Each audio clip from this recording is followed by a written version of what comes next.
শুভ সন্ধ্যা বন্ধুরা, আজ হলো 9 জুন 25 জ্যৈষ্ঠ মঙ্গলবার। আজকের সন্ধ্যার বিশেষ বিশেষ খবরগুলি হলো: পাতারকান্দির পর এবার কাসারে ঘটল গণপিটুনির ঘটনা।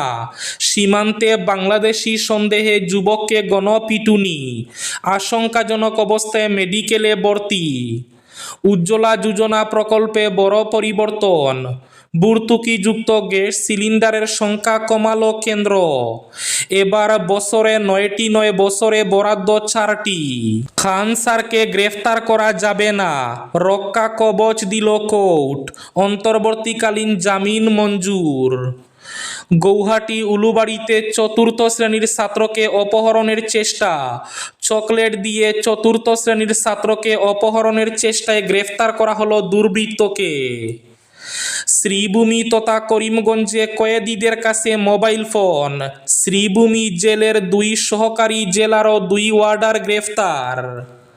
হাইলাকান্দিতে ফের বিদ্যুৎস্পৃষ্ট হয়ে মর্মান্তিক মৃত্যু ঘটল এক ব্যক্তির।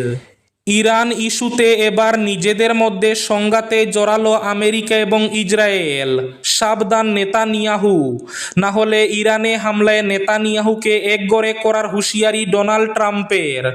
নেতানিয়াহুকে সতর্ক করলেন ডোনাল্ড ট্রাম্প। 34,000 ভারতীয় মোবাইল সিম কার্ড ব্যবহার কম্বোডিয়ায়, বিস্তারিত থাকবে প্রতিবেদনে। এক চাঞ্চল্যকর ঘটনা, পারিবারিক বিবাদে নিজের স্ত্রীকে কুটার দিয়ে কুপিয়ে হত্যা, গ্রেফতার স্বামী।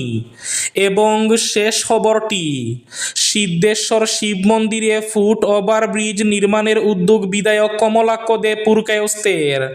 আগামী 27 জুন ভূমি পূজা। তাহলে বিস্তারিত খবরে যাওয়ার আগে অবশ্যই ভিডিওটিতে একটি লাইক করে চ্যানেলটি সাবস্ক্রাইব করে পাশের বেল আইকনটি বাজিয়ে রাখবেন এবং ফেসবুক পেজটি ফলো করে ভিডিওটি অবশ্যই শেয়ার করবেন যাতে সঠিক তথ্যগুলো সবার কাছে পৌঁছাতে পারে। এবার শুনুন আজকের খবরগুলির বিস্তারিত। প্রথম খবর, পাতারকান্দির ঘটনার পর এবার কাসারে ঘটল গণপিটুনির ঘটনা। সীমান্তে বাংলাদেশি সন্দেহে যুবককে গণপিটুনি, মেডিকেলে ভর্তি। ভারত বাংলা সীমান্তবর্তী কাটিগড়ায় এক নৃশংস গণপিটুনির ঘটনায় চাঞ্চল্য ছড়িয়েছে। বাংলাদেশি সন্দেহে স্থানীয় এক যুবককে বেধড়ক মারধরের অভিযোগ উঠেছে। গুরুতর আহত ওই যুবক বর্তমানে শিলচর মেডিকেল কলেজ ও হাসপাতালে সংকটজনক অবস্থায় চিকিৎসাধীন রয়েছেন। জানা গেছে, সোমবার রাতে কাটিগড়া এলাকার সৈয়দপুরে তাপাদার বাজার থেকে বাড়ি ফেরার পথে স্থানীয় যুবক ইমরান হোসেন একদল দুষ্কৃতীর কবলে পড়েন। অভিযোগ, দুষ্কৃতীরা তাকে বাংলাদেশি বলে সন্দেহ করে আটক করে এবং প্রকাশ্য রাস্তায় নির্মমভাবে মারধর শুরু করে। মারধরের শিকার যুবকটি চিৎকার করলে সীমান্তে দায়িত্বে থাকা সীমান্তরক্ষী বাহিনীর জওয়ানরা ঘটনাস্থলে পৌঁছান। বাহিনীর উপস্থিতি টের পেয়ে অভিযুক্তরা গুরুতর আহত অবস্থায় ইমরানকে রাস্তায় ফেলে পালিয়ে যায়। পরে সীমান্তরক্ষী বাহিনীর সদস্যরা তাকে উদ্ধার করে প্রথমে কালাইন হাসপাতালে নিয়ে যান। সেখানে প্রাথমিক চিকিৎসার পর শারীরিক অবস্থার অবনতি হওয়ায় তাকে শিলচর মেডিকেল কলেজ ও হাসপাতালে স্থানান্তর করা হয়েছে। বর্তমানে তিনি আশঙ্কাজনক অবস্থায় চিকিৎসাধীন রয়েছেন। ঘটনাকে কেন্দ্র করে সীমান্ত এলাকায় ব্যাপক চাঞ্চল্য এবং উত্তেজনা বিরাজ করছে।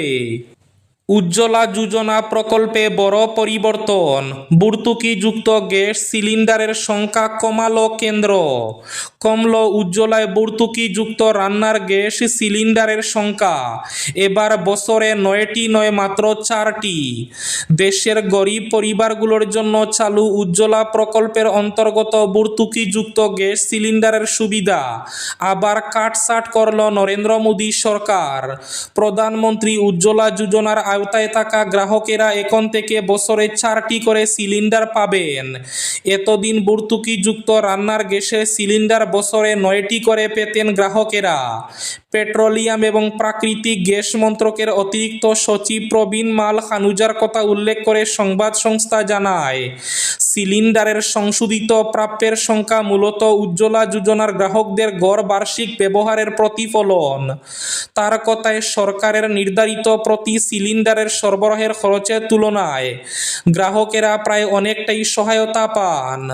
খান স্যারকে গ্রেফতার করা যাবে না, রক্ষা কবচ দিল কোর্ট, অন্তর্বর্তীকালীন জামিন মঞ্জুর। অবশেষে স্বস্তি পেলেন খান স্যার। খান স্যারকে অন্তর্বর্তী রক্ষা কবচ দিল পাটনা জেলা আদালত।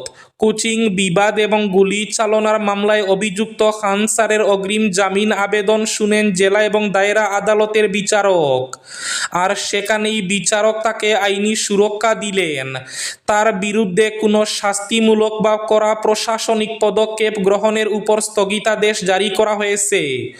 শুনানি চলাকালীন খান স্যারের আইনজীবী আদালতকে জানান যে এই মামলায় খান স্যারের কোনো প্রত্যক্ষ অপরাধমূলক যোগ নেই, তাকে ভুলভাবে অভিযুক্ত করা হয়েছে। যদিও নিজের বক্তব্য তুলে ধরে পুলিশও, তারা নিজেদের তদন্তের রিপোর্ট এবং এফআইআর তুলে ধরে। এই সময় কোর্ট দুই পক্ষের কথাই শুনে তারপরই নিজের রায় ঘোষণা করে। বিচারক খান স্যারকে অন্তর্বর্তী সুরক্ষা দেন, পাশাপাশি তার বিরুদ্ধে প্রশাসন যাতে কোনো কঠোর পদক্ষেপ না গ্রহণ করতে পারে সেই নির্দেশও দেন। হাইলাকান্দিতে ফের বিদ্যুৎস্পৃষ্ট হয়ে মৃত্যু ঘটল এক ব্যক্তির। হাইলাকান্দিতে ফের বিদ্যুৎ বিভাগের গাফিলতির অভিযোগকে সামনে এনে এক মর্মান্তিক দুর্ঘটনার ঘটনা ঘটল। দীর্ঘদিন ধরে ঝুলে থাকা বৈদ্যুতিক তারের সংস্পর্শে সে প্রাণ হারালেন এক প্রৌঢ়। আজ অর্থাৎ মঙ্গলবার জেলার বড়হাইলাকান্দি দ্বিতীয় খণ্ড গ্রামে ঘটে যাওয়া এই ঘটনায় গোটা এলাকায় শোকের ছায়া নেমে এসেছে। জানা গেছে, মৃত ব্যক্তির নাম বিলাল উদ্দিন লস্কর। সাবধান বাণী, ইরানে হামলায় নেতানিয়াহুকে একঘরে করার হুঁশিয়ারি ডোনাল্ড ট্রাম্পের। এবার নেতানিয়াহুকে সতর্ক করলেন ডোনাল্ড ট্রাম্প। প্রকাশ্যে আমেরিকা ইসরায়েলের মত বিরোধ। ইরানে হামলায় এবার ইসরায়েলের প্রধানমন্ত্রী বেঞ্জামিন নেতানিয়াহুকে এক হাত নিলেন মার্কিন প্রেসিডেন্ট ডোনাল্ড ট্রাম্প। কড়া সুরে জানালেন, সাবধান বিবি অর্থাৎ নেতানিয়াহু, ফের যদি ইরানে হামলা হয় তাহলে ইসরায়েলে একা ছেড়ে দেবে না আমেরিকা। অর্থাৎ ইরান ইস্যুতে এবার নিজেদের মধ্যেই সংঘাতে জড়ালো আমেরিকা এবং ইসরায়েল। এপ্রিলের সংঘর্ষ বিরতির পর ট্রাম্পের হুঁশিয়ারি উপেক্ষা করে গত 24 ঘন্টায় নতুন করে ফের ইরানের বিরুদ্ধে সংঘাতে নেমেছে ইসরায়েল। সোমবার দেশটির রাজধানী সহ বহু জায়গায় এয়ার স্ট্রাইক চালিয়েছে ইসরায়েলের বায়ুসেনা।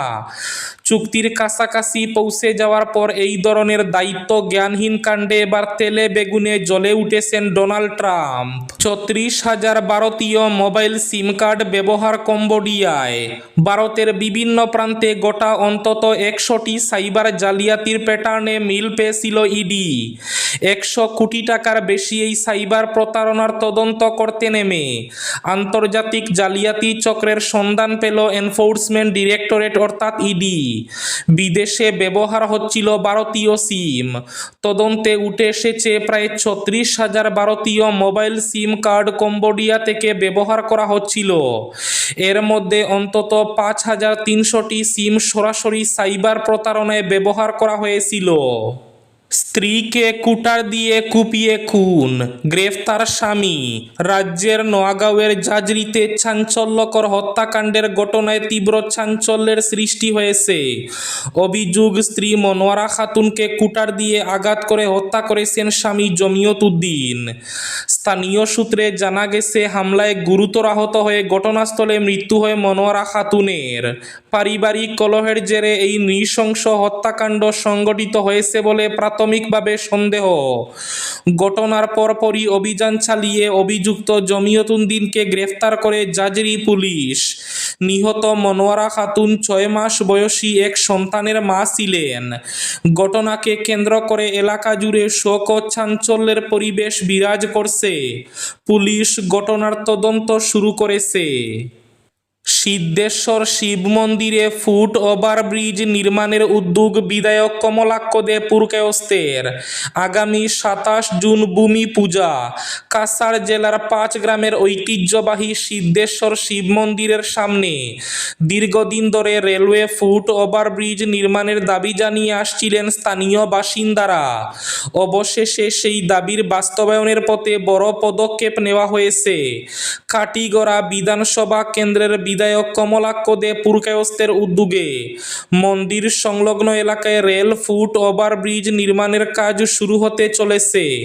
সোমবার সিদ্ধেশ্বর শিব মন্দির পরিচালন সমিতির সঙ্গে অনুষ্ঠিত এক বৈঠকে বিধায়ক জানান, আগামী 27 জুন সকাল 11টায় প্রকল্পটির ভূমি পূজা অনুষ্ঠিত হবে।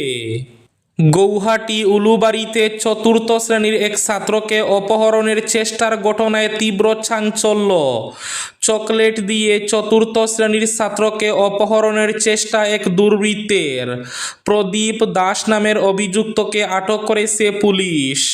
এই প্রদীপ দাসই শিশুটিকে টেনে নেওয়ার চেষ্টা করে বলে অভিযোগ। প্রতিবেদনে বলা হয়েছে, নাবালক অভিযোগ করেছে যে স্কুলে যাওয়ার পথে এক ব্যক্তি তাকে অপহরণের উদ্দেশ্যে টেনে নিয়ে যাওয়ার চেষ্টা করে।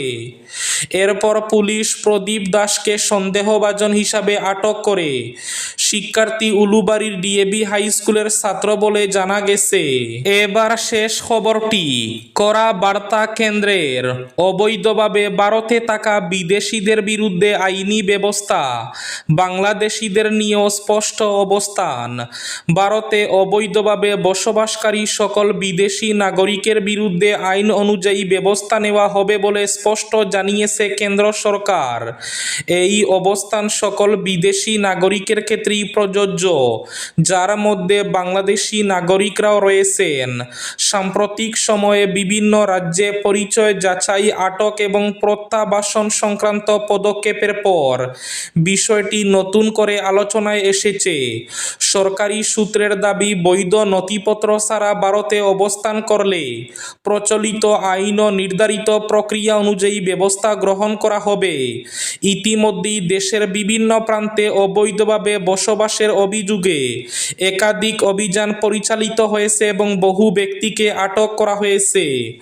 অবৈধ অনুপ্রবেশ, সীমান্ত নিরাপত্তা এবং জাতীয় নিরাপত্তা নিয়ে চলমান বিতর্কের মধ্যে কেন্দ্রের এই বার্তা রাজনৈতিক ও প্রশাসনিক মহলে ব্যাপক গুরুত্ব পেয়েছে। এই ছিল আজকের সন্ধ্যার বিশেষ খবরগুলি। ভিডিওটি অবশ্যই লাইক করে শেয়ার করে দেবেন।